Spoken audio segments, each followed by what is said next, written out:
Welcome to the virtual Malvern Festival Innovation. Here we are in the auditorium with Donston Powell. He works at BetaDen, the accelerator here in Worcestershire. So Donston, thank you very much for joining us. Thanks for having me.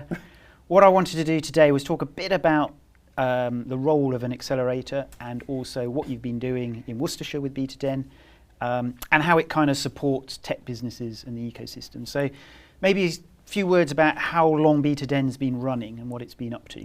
Yeah, well, BetaDen's been around since about 2018.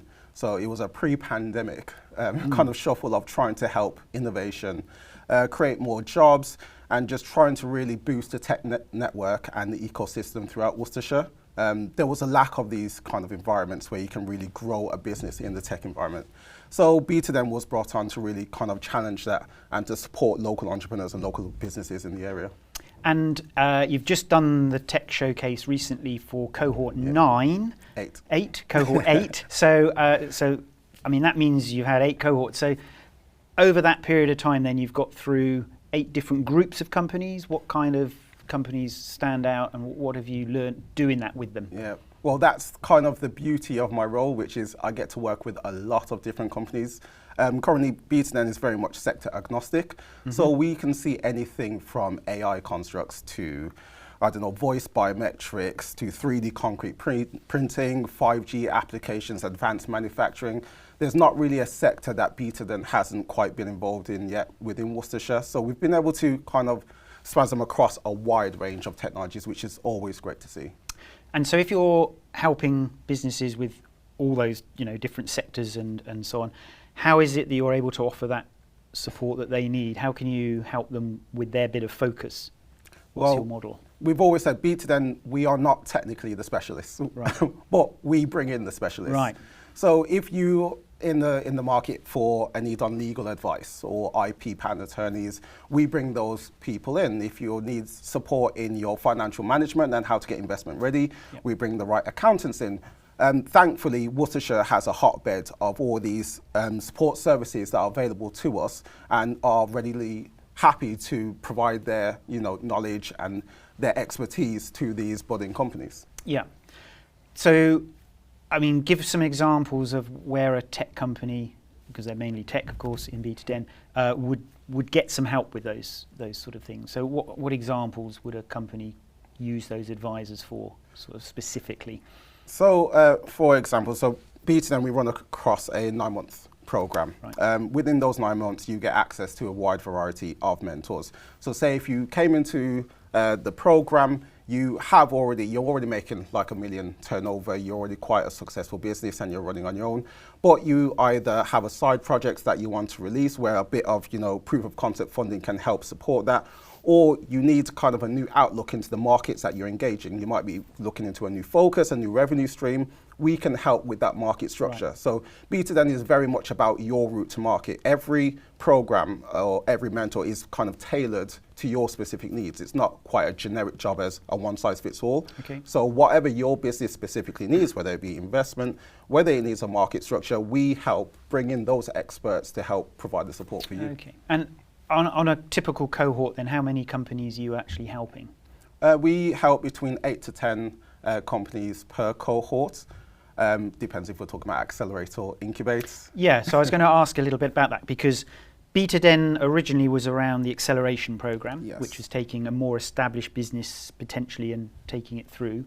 But you have launched this incubate program a bit more recently. So what is that? Why is that different? Well, we saw a trick here where we weren't able to help as many companies as we would like. Our motto at BetaDen has always been real help for real tech. Right. And we can't do that with such a defined and limited structure as the accelerator provides.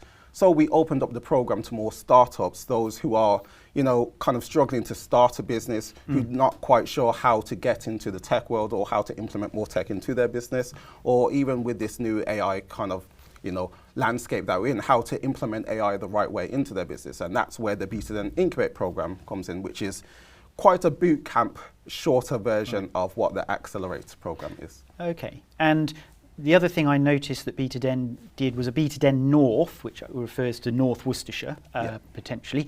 But how was that different as well? Because that was a different focus on that program? Yes, so whereas the normal program is seen as very much sector agnostic, there was an appetite for the clean tech environment in the north of Worcestershire.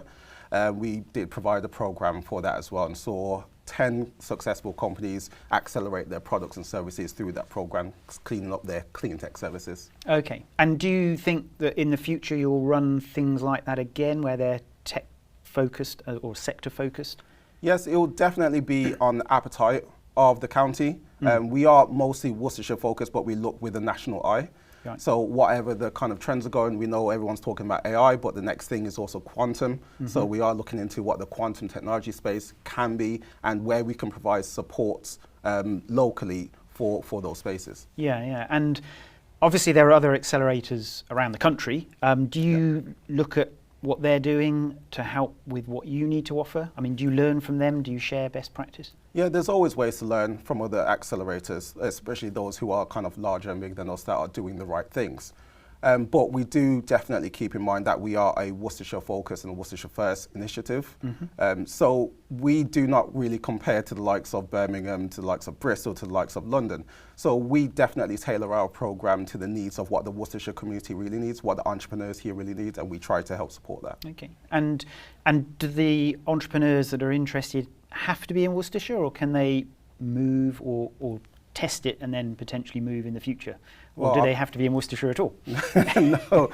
I think you would probably agree with me when you're saying Worcestershire's a beautiful place to live. It's a beautiful place to grow up, live and work.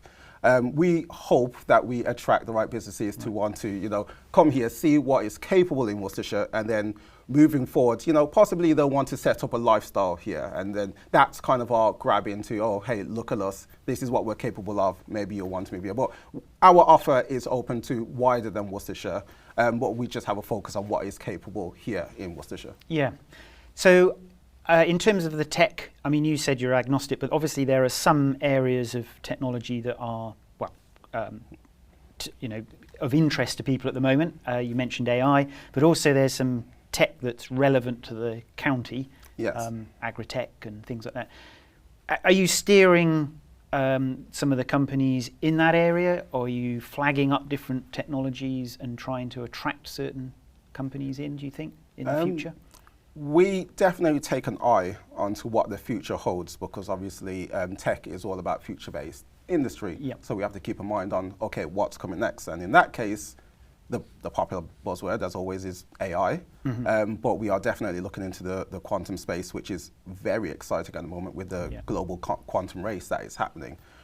So we keep an eye as well with our partners, as such like Midlands Cyber Cluster, looking into what quantum companies are doing at the moment, what they can possibly do, and where we can kind of fit in to help support them on their journey and help make the UK a stronger quantum power, because after all, it is the year of quantum. So yeah, we're trying to live up to the name as much as we can. Okay, that's really interesting. And I mean, I see you sometimes at other conferences and events. We bump into each other. You're obviously out there looking at what's coming next. What sort of technology is exciting you at the moment? Obviously, other than perhaps quantum and AI, are there some things that you're just interested in? There's the industry AIs, but personally, as a kind of industry geek or a tech geek, I am very much interested in the wearable tech and how this affects people on their day-to-day lives. Yes, it's great that you have these advanced manufacturing structures and robots and drones and everything flying about, but how does it affect me on my personal day? And for example, these glasses, which are AI glasses, these have been a wondrous kind of invention that I now use on a very daily basis, and I use these as my kind of walk-around assistant, or taking photos and videos with family, or just asking them random questions. It's very much, for me personally, the wearable tech that I'm looking forward to, and how it influences kind of your day-to-day living. Yeah, that's really interesting. And so do you see some of the things that people might adopt personally, like you're wearing these advanced specs, will actually be useful in business as well then? I mean, could you use those as an entrepreneur and get benefit from them for your business? Yes, well, I definitely make the most use out of them. I even use them to translate to different international businesses. So I can now have a much more streamlined conversation with businesses who are speaking a different language, especially across Europe. We went to visit Lille a couple of years ago. We visited Berlin to talk about quantum technologies over there and their startup culture.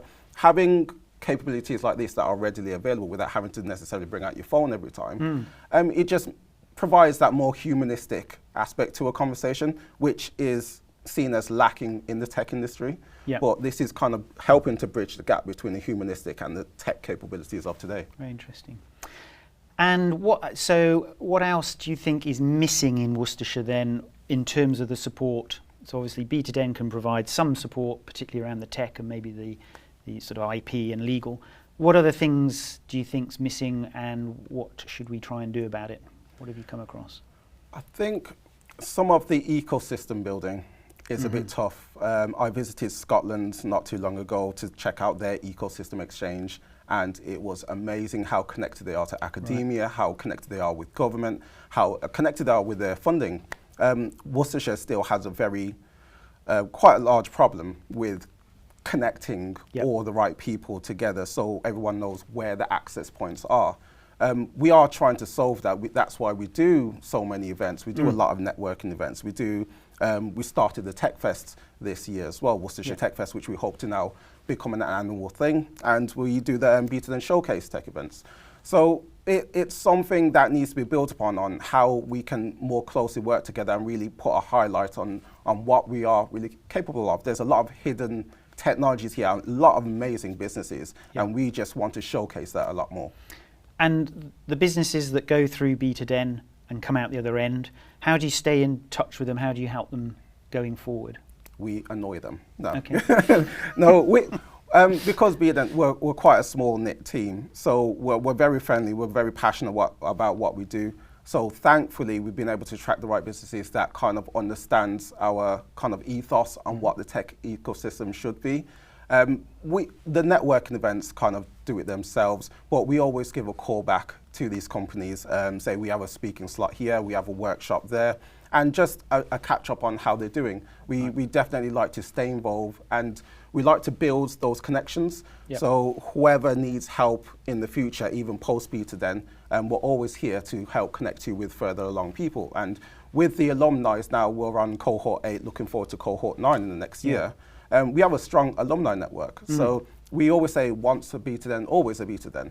So it's now a growing network of over 100 plus companies that are able to kind of talk, connect, integrate with one another, and build partnerships, work together. It's starting to become a real kind of connectivity network within the BetaDen program, but we're trying to now spread that wider across all businesses in Worcestershire.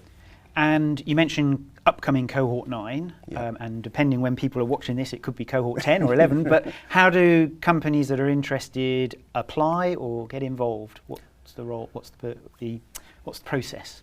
You can apply via our website. So you just put in an expression of interest at this moment. If we're already open for applications, trust me, you will see it. So there will be a big application sign first on our website. But for now, you just express your interest. Feel free to pick up, to email us, to give us a call. We're always happy to have conversations. Even if it's not necessarily about the program itself, we are always happy to have conversations about how we can help you and your business. And if the program is the right thing for you, we'll then show you the way of how to go across that process. Okay, that's good. And what are the plans for BetaDen going forward? I mean, you mentioned quantum, but any new programs you think coming out, or how do you want to grow the actual initiative? So we plan to grow BetaDen bigger, further, wider. We plan to help a lot more companies. The Incubate program will still be ongoing. The Accelerate program will still be ongoing. We're doing a lot more workshops. We just plan to help as many people and as many companies as we can. And we're looking to do more, not just kind of, we're very much seen as a Malvern-centric or a Worcester-centric kind of initiative because our HQ base is in Malvern. But we do plan to having a few more bases kind of scattered around Worcestershire for accessibility, so a lot of people will be able to access the services a lot more, and just to kind of widen the network and to provide help for those who can really use it. And you mentioned some overseas visits that you've done. Have you started growing connections overseas that would sort of benefit Worcestershire and the tech community here? Yes, we hope so. We're looking for some budding MOUs at the moment, so hopefully, and some ecosystem exchange opportunities. There is just so much going on, and like I said, the UK is seen as a powerhouse, but there's a lack of innovation in some of our spaces that can be made up on the European markets. So we're definitely starting to build more connections with those who can be able to help alike across that journey. Brilliant. Brilliant. Well, thank you, Donston, for coming along and joining us. Thank you for watching the Virtual Malvern Festival Innovation episode here in the auditorium. Do come back and watch some more of the pieces we put together. Thank you very much. Thanks. Festival of Innovation.